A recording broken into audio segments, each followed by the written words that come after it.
Mtu yeyote ambaye anapanga ati kuiba pesa ya serikali, my friend, tafuta nchi ingine. Mimi nimewaambia hao wakora wote, wezi wote, matapeli, nimesema hawa watu mambo yao ni tatu. Si ndio? Either wahame Kenya, ama waende jela, ama waende mbinguni. Hakuna dawa ingine. Sijui kama naelewana. Mnataka mtu akuja aibe pesa yetu hapa? Mimi nalete pesa hapa 500 million inapotea. Nalete 1 billion inapotea. 500, kwani sasa? Hapana.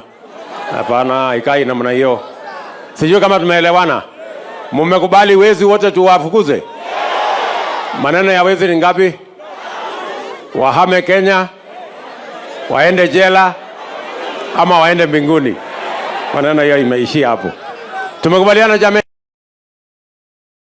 Serikali ya Kenya tutaweka investment kwa Ken Development ya Nzoia na kampuni zile zingine, number 1.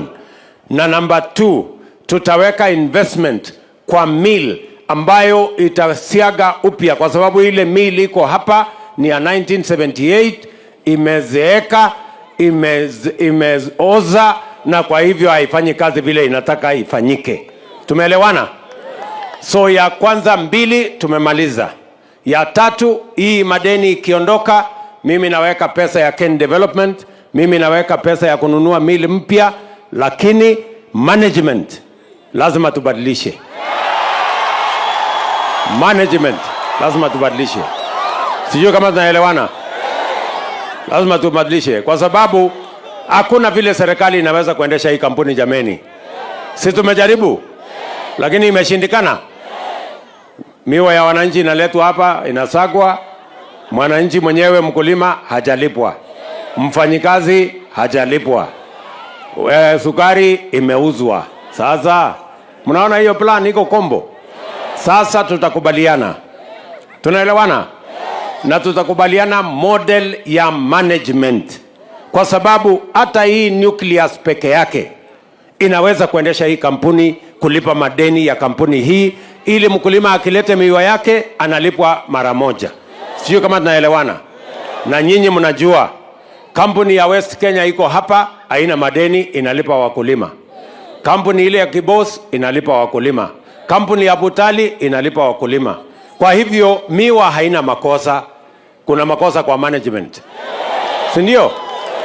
Kwa sababu kama kampuni ya private inafanya kazi, mbona kampuni ya serikali iko na kisirani? Na iko na madeni, na hailipi wakulima, na hailipi wafanyakazi. Sijui kama tunaelewana. Kwa hivyo what we have agreed, we are going to have a new management model that is going to serve the public and is going to serve farmers and is going to serve the private sector. Na sisi wote tumekubaliana, na mimi ndio nitasimamia. Si mimi ndio mlipatia maneno? Sasa nyinyi mtaniuliza ama namna gani? Yes, I will take responsibility ya kwamba tutalete hapa management ambaye tutakubaliana, na sio wafanyikazi wa serikali. Mimi hapana.